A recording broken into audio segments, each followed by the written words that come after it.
nibyo reka mbasuze kandi bifurize kugubwa neza mbonero kubaha ikaze kuri tariki ya 26 z'ukwezi kwa mbere umwaka w'ibihumbi 2026 nanone twongeye kugaruka muri studio za Region Info hamwe nanjye Bosco mutaramu cyane mbasuza bari mu gihugu cy'u Burundi, mbasuza bari mu Rwanda, mbasuza kandi cyane nanone bari Uganda, by'umwihariko bari muri Repubulika Iharanira Demokarasi ya Congo, mu bindi bice bitandukanye cyangwa se bisigaye byose by'isi, namwe ndabasuje kandi bateye yambu ku buryo bukomeye cyane. Mwe mudukurikirana muri mu bice bigiye bitandukanye, abari rwota amasimbi kabisa ntago twigeze tubibagirwa habe na busa. Uyu mwanya rero tukaba twongeye kugaruka muri studio tujye kureba amwe mu makuru akomeye cyane nyuma y'ibyo twarebye bitari bisanzwe, update ku bijyanye naho ibintu bigeze noneho ku butaka bw'uburasirazuba bwa Repubulika Iharanira Demokarasi ya Congo. Nibyo tugiye kuba twagaruka, turaza kwerekeza mu mujyi wa Goma. Unyemerere nze kubwira ko ubwicanyi bumeze nabi muri uyu mujyi uyoborwa kandi ukanagenzurwa n'inyeshyamba z'umutwe wa 23. Ibi kandi bikavuga ko ngo abari kubigiramo uruhare ari bamwe mu bitwaje intwaro ariko batari kumenyekana, bari bo bigakekwa ko n'ubundi ari abihishe inyuma y'ibikorwa by'ubusahuzi bo mu nyeshyamba z'umutwe wa 23. Ni mu gihe andi makuru avuga ko ibimenyetso bica amarenga ntakumirwa yuko inyeshyamba z'umutwe wa 23 zaba zigiye kuva mu mujyi wa Bukavu byatangiye kugaragara. Uyu munsi mu rukera ku isaha y'isa 7 abagize itsinda ry'inyeshyamba zo mu mutwe wa 23 ngo bagaragaye mu bikorwa by'ubusahuzi muri uyu mujyi. Ibi byongeye kugaragaza ndetse no gushimangira ko ibikorwa by'abarwanyi ba 23 byaba bigiye kuba byavangaha rwose vuba burundu. Impamvu nanone nuko ku mupaka uhuza Repubulika ya Demokarasi ya Congo na Uganda ngo hafatiwe bamwe mu barwanyi umutwe twaje 23 barimo bahunga. Naho kandi muri uyu mujyi wa Bukavu M23 yafunguye imfungwa zose zari zifungiye muri gereza nkuru y'uyu mujyi. Amuya Kutumba uhagarariye abawazarendo cyangwa se cyitwa Reserve force muri ibi bice mu by'ukuri byo muri Kivu y'Amajyepfo yagejeje ijambo ku baturage ndetse atangaza n'abandi bayobozi batandukanye bagiye gukorana kuri izi nshingano. Hari ibice bigiye bitandukanye M23 natwirwaneho bambuwe. Unyemere tuze kuba twabigarukaho nkubwire ibyo ari byo. Ayo makuru yose rero twagukusanyije twaba tugiye kuyagarukaho. Dugufite nandi menshi cyane ngira ngo murabizi ko hari nandi makuru menshi tuba tubafitiye. Turaza kugaruka kandi ku makuru akomeye cyane y'ibice bigiye gufungurwa n'uruhande rwa guverinoma, byambu bigiye bitandukanye ndetse n'imipaka itandukanye yari ifunzwe biturutse ku mirwano yabaye ahangaha muri Kivu y'Amajyepfo. Ni ibice bigiye kuba byafungurwa. Mbere yuko twimata turatudondosha ari nako dukomeza tureba izi ngingo nandi makuru ku buryo burambuye, reka mbanze ngusabe gukanda subscribe cyangwa se sabone hano kuri Region Info. Ndetse kandi nanone niko kutarabikora wamaze kubikora uraza gukomeza ahubwo byibuze mukande like kabisa zirushaho kugenda ziyongera ibitekerezo cyangwa se inyunganizi ni muri comment kujya muri groupe yacu ya WhatsApp urareba munsi y'umutwe w'inkuru aho uza gusangamo link kugezayo kabisa, naho ubundi ni muri comment, ubundi tugakomeza tugenda tubana 5 kwa 5 uko bwije nuko bukeye hano Chris Mikoro cyangwa se Chris Mike za Region Info kabisa dukurikirana 5 kwa 5 uko ibintu biba byifasha. Ariko ubundi mwaramutse mute, mumeze mute kabisa? Nizere ko mumeze fresh cyane kabisa. Abo bitameze neza nkomeza kubabwira ko mu by'ukuri bishobora kwa isaya yose ibintu byasubira mu buryo, agomba ko kwihanganira ndetse no kumva ko kunesha kw'Imana ariko kwibanze ibindi byose birashoboka. Ibindi byose birashoboka wamunuwe. Ibi bintu ndimo nkubwira ndakubwiza ukuri hano kuri izi mikoro.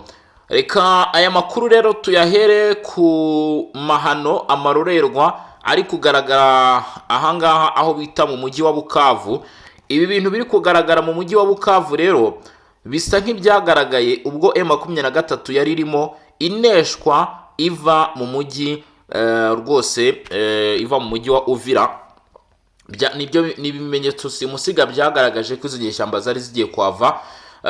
Ibi rero byongeye kugaragara i Bukavu.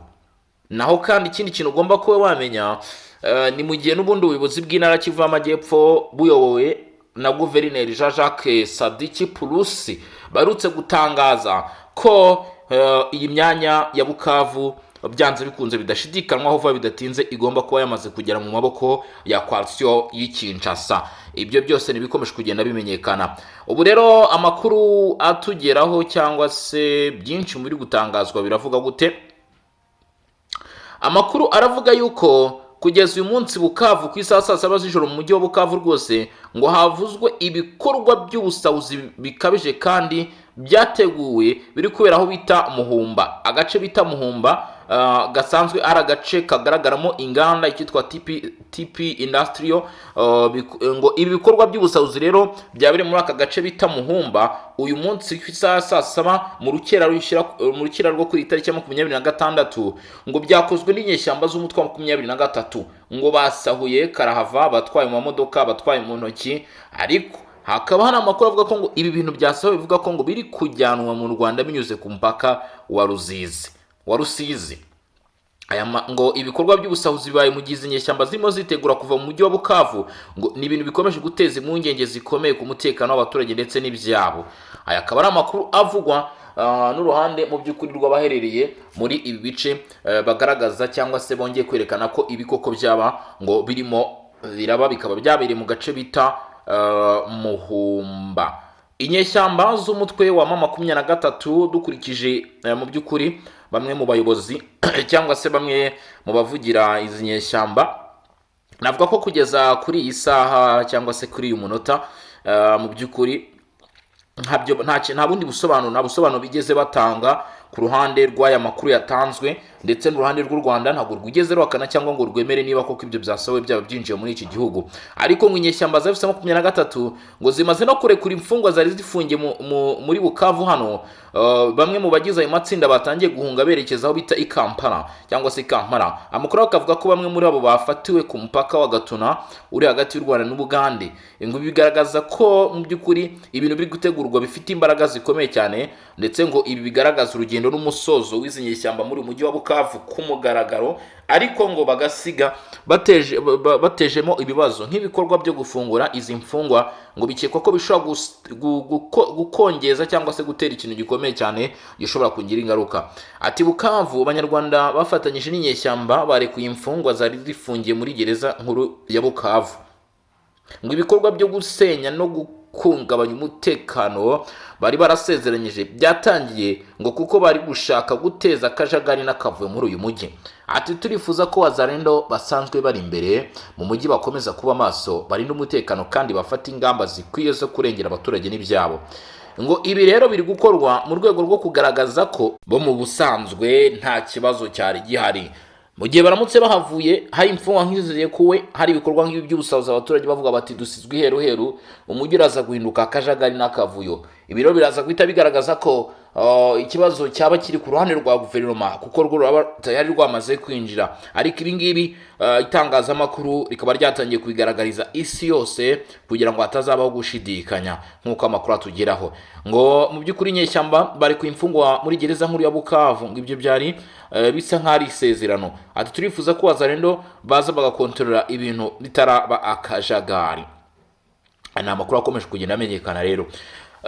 Andi makuru aragaragaza ko izi nyeshyamba zo mu mutwe wa 23 bona amatsinda yatwirwaneho tariki 25 z'ukwezi kwa mbere 2026 ku munsi w'ejo twari ku cyumweru mu duce dutandukanye twa Kivu y'Amajyaruguru rwose bahuye n'ikintu bita gutsindwa gukomeye cyane cyangwa se mu by'ukuri ibyo twakwita nko kuba mu by'ukuri bahuye n'isanganya. Kubera iki rero turi kuvuga gutya ubu tuvugana amakuru avuga ko imidugudu cyangwa se village zirimo Ngungu aho bita Rumbishi aho bita Ruzirantaka umudugudu wa Kamatare bitagata ndetse no bita Kabingo iyi ngiyi yafashwe na coalition ku munsi w'ejo tariki 25 kandi yafashwe hirukanwemo mw'abantu mwe M23 ndetse na twirwaneho. Nimvuga ngo imidugudu nk'iyi yafashwe ndetse hirukanwe mu ruhande runuru jya umva ko bitari byoroshye ntago byabaye gutyo pari raporo ngo baze bahite bahacakira.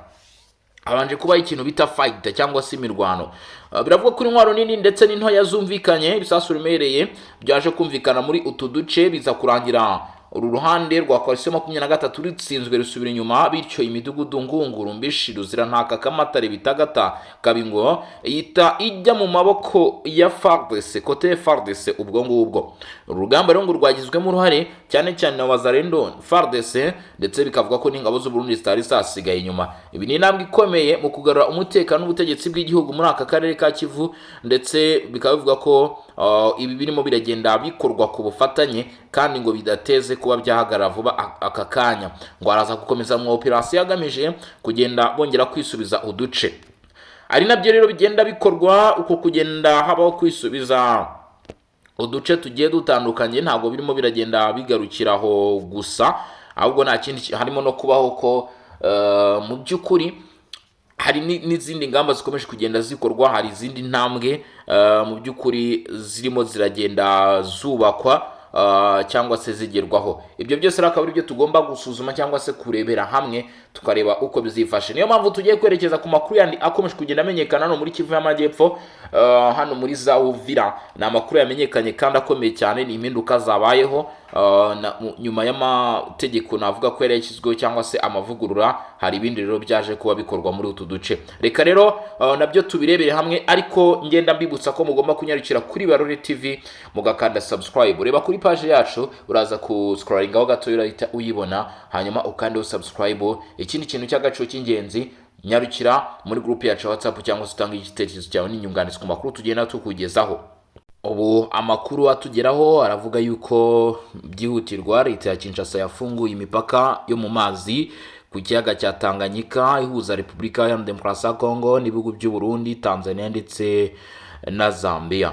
Nk'uko amakuru aturuka ku buyobozi bw'intara Kivu y'Amajyepfo, Guverineri Jacques Purusi Sadiki wari uhagarariye ibi bikorwa bivuga ngo icyambu cyaho bita Kamundu kigiye kongera gufungurwa guhera kuri wa mbere tariki 26 Mutarama.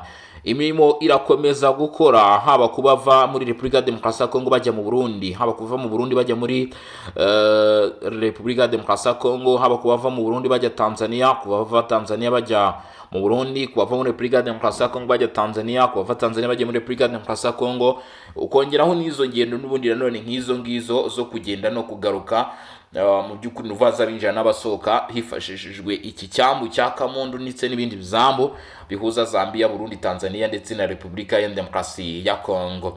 Guverinoma rero ubuyobozi bw'intara Kivu y'Amajyepfo bukaba bwemeje aya makuru, vuga ko vuba bidatinze ibi bice biraba byamaze kuba byafungurwa rero cyangwa se biraba byatangiye gukora. Amakuru avuga ko ku cyambu cya Mulungu muri Zambia imirimo iratangira gukora vuba bidatinze. Guhera uno munsi tariki 26 amato aturuka mu mujyi wa Uvira azajya yerekeza ku cyambu cya Mulungu muri Zambia, ku cyambu cya Kigoma muri Tanzania. Amato aturuka ahangaha mu mujyi wa Uvira rwose azajya yerekeza ku cyambu cya Bujumbura mu Burundi. Ibi ngibi byose bikaba bigiye gukorwa rwose nyuma y'uko amahoro n'umutekano bigarutse n'ituze, nyuma y'uko M23 isohowe mu mujyi wa Uvira. Ubu ngubu izi nzira zose zo ku cyambu cya Mulungu muri Zambia, ku cyambu cya Kigoma Tanzania, ku cyambu cya Bujumbura Burundi bigiye kuba byakomeza gukora nyine, imirimo igiye kuba yafungurwa. Iki cyemezo kigamije kongera ubuhahiranire, korohereza ingendo ndetse n'itwarwa ry'ibicuruzwa hagati ya Repubulika ya Demokarasi ya Kongo n'ibihugu bituranye binyuze mu kiyaga cya Tanganyika, ndetse no kugabanya ingaruka z'umutekano muke mu karere. Ahangaha ni hamwe mu hantu mu by'ukuri twavuga ko ari isoko ikomeye cyane y'ubukungu muri Kivu y'Amajyepfo, ndetse bigaragara ko bizagira mu by'ukuri imiterere myiza ndetse no kongera imbaraga no gukomeza guteza imbere abaturage batuye muri ibi bice mu by'ukuri nk'uko bigenda bigaragara. Izi nzira rero zikaba zigiye gufungurwa uyu munsi tariki 26. Ni ibikorwa biratangira kongera gukora kabisa. Ubwo abakorera muri biriya bice muguweho cyangwa se ni inkuru nziza kuri mwebwe. Ubwo mutangire mwitegure kongera gusubira mu kazi kabisa, mutangire mwitegure kongera gusubira mu mirimo yanyu. Dukomeza na updates zikomeza kugenda zimenyekana ku bituruka muri Kivu y'Amajyepfo, dore ko mu by'ukuri amakuru yo aba akomeje kugenda yisukiranya ari menshi mw'abantu mwe. Ngira ngo ibi tugenda tubigarukaho umunsi ku wundi, amakuru akomeje kugenda yisukiranya, biro bikomeje kugenda bihinduka mu buryo bumwe se cyangwa ubundi. Ari nayo mpamvu natwe tuzi imbere y'izi mikoro tukagutotora tukakubwira akantu ku kandi, tugafata iminota nk'iyi ngiyi tukaganira kabisa kugira ngo umenye uko biba bihagaze, umenye uko situation ibimeze. Ayo mahirwe rero namwe nimukayapfusurusha, mujye mukanda subscribe kandi mukande na like. Ani mpamvu tugiye gukomeza ko bita Amuri Yakutumba yatangaje iki. Uyu mugabo yatangaje iki nyuma yo kwegera mikoro z'itangazamakuru ndetse akabwira isi yose akari ku mutima ndetse n'inshingano yamaze kuba yahabwa yahabwa. Tugiye kuba twabireba kabisa.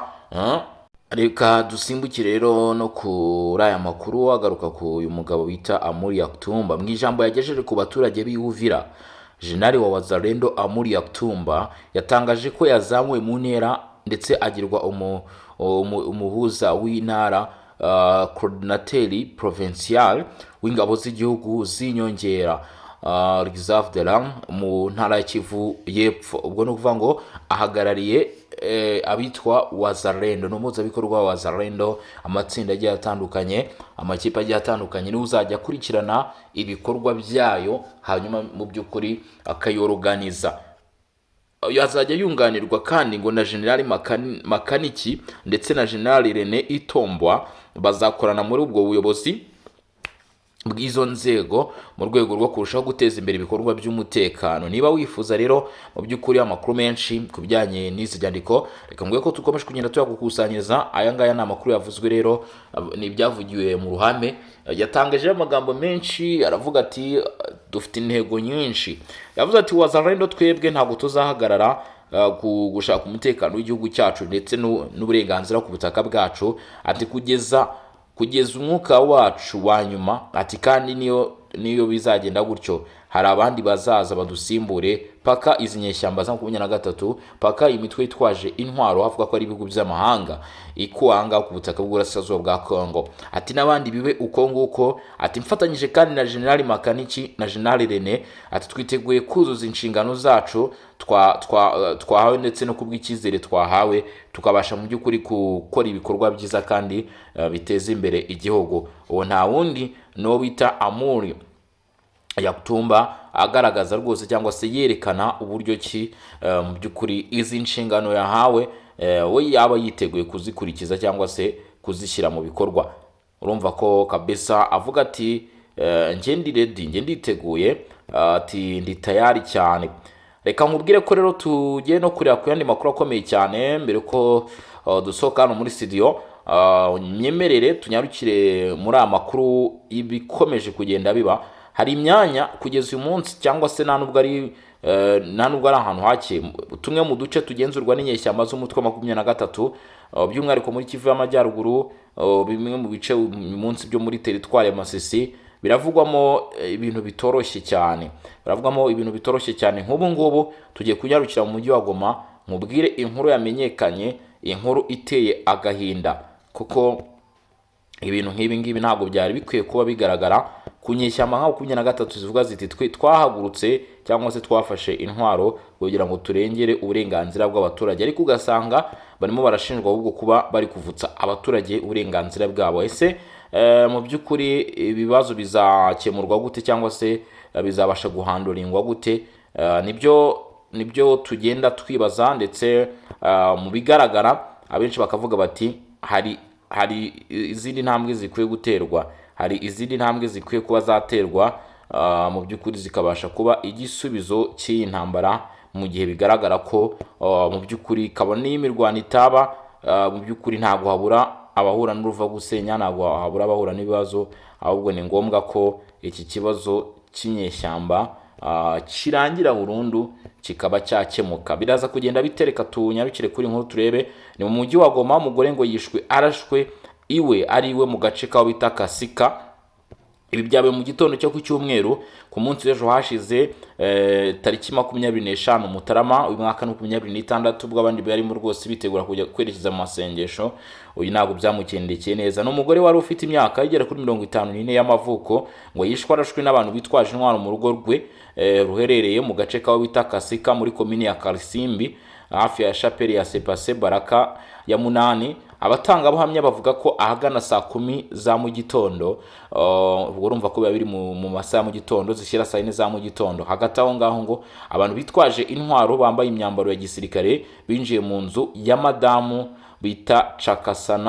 bitaga Shekasana Justine baramurasa ahita apfira aho ngaho, ngo baramurashe rwose ahita apfira aho. Bibaye nyuma y'iminsi mike gusa, kuko ku wa mbere tariki 19 Mutarama nabwo umusore yishwe mu gace ka Virunga, nk'uko nguko bivuga ko yishwe n'umwe mu bagize umutwe wa FC23 aho bita Virunga. Inama y'urubyiruko yo muri komine ya Karisimbi yamaganye bikomeye ubwicanyi ndetse isaba ko umutekano w'abaturage n'ibyabo wubahirizwa. Iyo nama yamaganye kandi amagambo ya bamwe mu bafitanye isano na FC23 bagerageza gutsindagira ko uwo mugore wishwe yari umujura cyangwa umunywi w'urumogi, aho bavuga ko ibyo ari ibinyoma bidafite ishingiro. Iyo nama yongeye gutangaza ko urubyiruko rwo mu mujyi wa Goma rukomeje gukorerwa ibikorwa by'iyicarubozo n'isebanya kuva uyu mujyi wafatwa na FC23, bikagaragara ko mu by'ukuri hari ibikwiye gukorwa. Inama isoza isaba uwo mutwe guhagarika ako kanya ibikorwa by'ubugome no kubahiriza ubuzima bwa muntu n'uburenganzira bw'ikiremwa muntu, bakareka gufata abantu nk'inyamaswa. Ati nicyo cyakemura ibibazo byose, ubundi bindi bikaba byahagara kugira ngo ibintu bibe byabasha kujya ku murongo, naho ubundi ngo birakomeye.